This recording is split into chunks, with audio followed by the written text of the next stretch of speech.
And we're back. We are moving on to our second group of consonants. We finished talking about the obstruents. Now we're on to talking about the sonorants. And all of our sonorants, in our sonorants, the air is flowing freely through the vocal tract, with the main source of noise being that being generated from the vocal folds. Okay, so this means that all of our sonorants are generally voiced. Again, remember our obstruents have the cognate pairs where they're voiced and voiceless. Essentially, all of our sonorants are only voiced. So if I ever asked you, in terms of voicing, is it voiced or voiceless? If you can remember if it's a sonorant or an obstruent, if it's a sonorant, you can just remember, well, then it's got to be a voiced sound. Okay. We have two main types of sonorants. We have our nasal stops, also known mainly just as nasals, and then we have our approximants, which are also split up into our liquids and our glides. And so ideally, I want you to talk about them in terms of liquids and glides, but understand that as a group, they also pattern into that approximant category. All right, so let's first talk about our nasal stops. And here the airstream is obstructed somewhere in the oral cavity, meaning that there is some sort of closure in the oral cavity, but that velopharyngeal port is always going to be open. So this means that the air is traveling up and through the nasal cavity. That means that that velopharyngeal port, again, is open.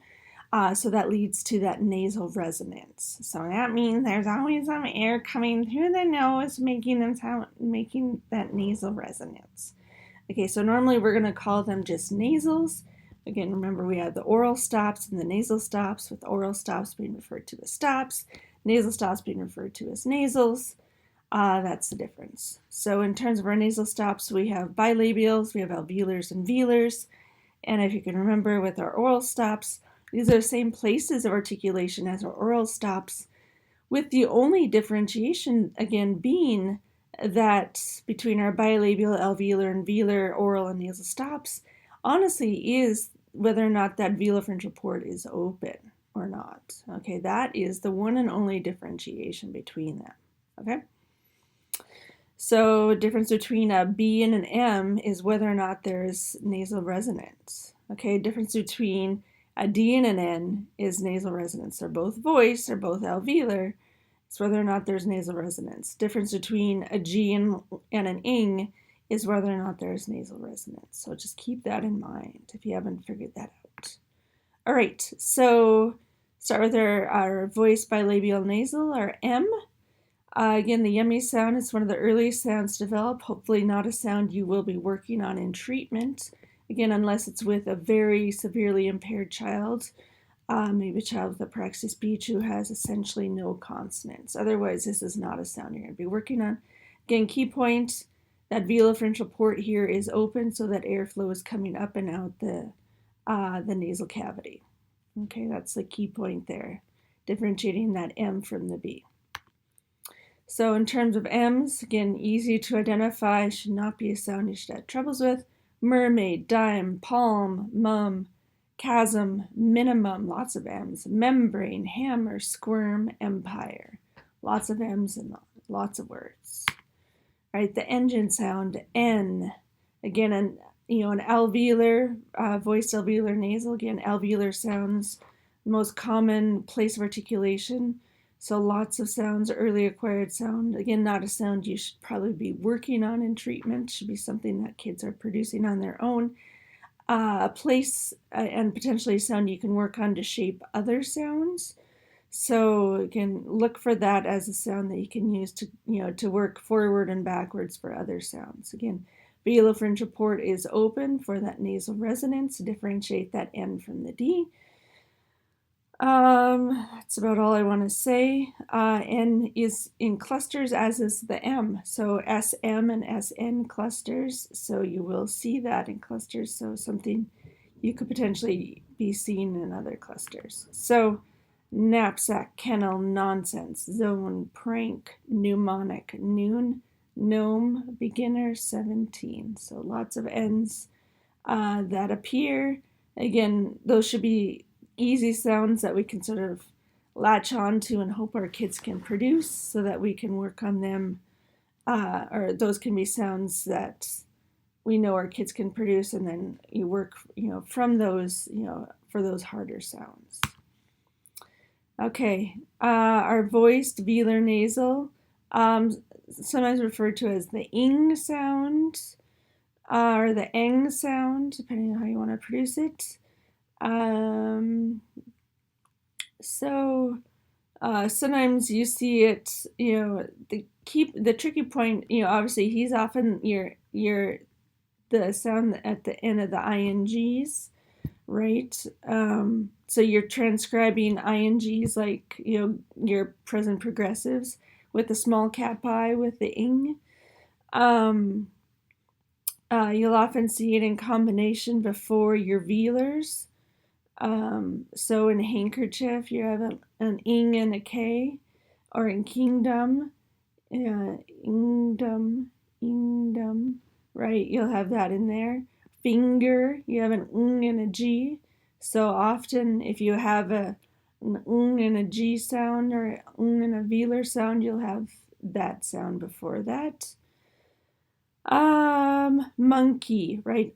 K. So anytime you have a velar and an n sound, you're going to be using the ing sound, just due to the homoorganic place of articulation.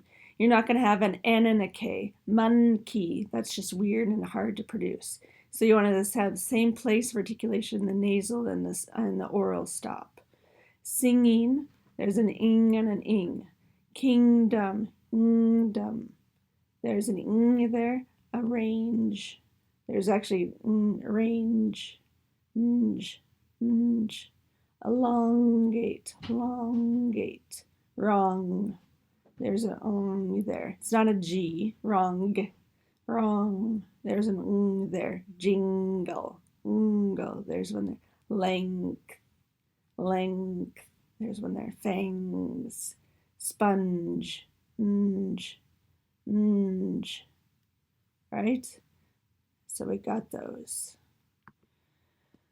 How do our nasals vary by context? So again, our nasals can often be oral stops. Or good. What did I just say? Let's try that again. Our nasals can often be syllabic, inward final positions. Specifically our N's and our M's. I think we've talked about this a little bit when we talked about our glottal stops.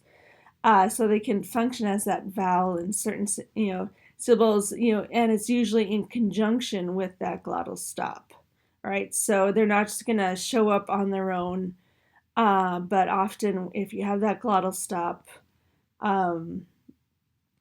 in combination, we may have a syllabic nasal. Kitten, sud. I don't really like that, but in certain other words too. Prism, rhythm, rhythm. I guess sort of, but again, so we can have syllabics. So our nasal can be syllabics, as can our L's, and arguably our R's as well. Our R's can be syllabics, but often because they're serving as rhotics, so the R's are sort of special. But our nasals, our L, our M, and our N can often be syllabics. Okay, so again, we denote the syllabics with that little line below the nasal sound. All right. As we talked about, in conjunction with our dentals, or with our T and our D, our N, our alveolar, basically our alveolars can be dentalized before those interdental fricatives. So just as our T and our D can be dentalized, our N can also be dentalized before those dental fricatives. So ninth, right? We're not going to say nine, right? We're going to have ninth. So our tongue is going to scooch up behind those top teeth in preparation for that interdental fricative, the interdental theta. So we're going to dentalize that. That is totally appropriate. That's not a disordered speech production. We are just anticipating that co-articulation of that dentalized fricative, and so that's going to happen. So we can have that dentalization. And then our homoorganic voices stop. So that happens because because of how just what happens between our basically what happens um, between our what happens between our nasal and a fricative. We just often just have to insert a voiceless stop of the same place of articulation. It just helps the transition from that it helps the transition from our nasal to that fricative. So we just insert that voiceless stop. You don't even realize you're saying it, but let's just say the word, and you realize that there's that stop in there that essentially stops your airflow and helps you transition into the upcoming fricative, or basically helps you transition into that upcoming fricative. So when you say warmth, you don't say warm, you say warmth, right? So that same place articulation of your nasal, it helps close off that, basically closes off the airflow of that nasal. It helps you transition into that upcoming fricative, warmth, something. So again, you close off the P, or you close off the M with the P, and then you can transition into the theta, prince. So you close off the N with the T, and then you can transition into the, transition into this, prince. So pretty much anytime you have an N into an S, you actually insert that T. You don't even think about it. And so honestly, it's most appropriate to throw that T in there. Most people don't, but if you really think about it, you hear that T all the time, prince. You don't say prince, prince. So it really is almost that alveolar affricate if you stop and think about it, prince, something. So something to think about. If you want to be truly exact in your transcription, that's what's happening. And some kids do it more elaborately, more, I guess, more elaborately, or just more, let's go with more elaborately than others. So if it's really obvious, then you really do want to transcribe that as prince. If they say it, then you will be transcribing that T in there. Okay, just something to think about. All right, so some of our nasals. So let's think about who we got, as nasals. So again, you can transcribe these. Head over to dictionary.com for, to check your transcription here. And I guess we will stop there.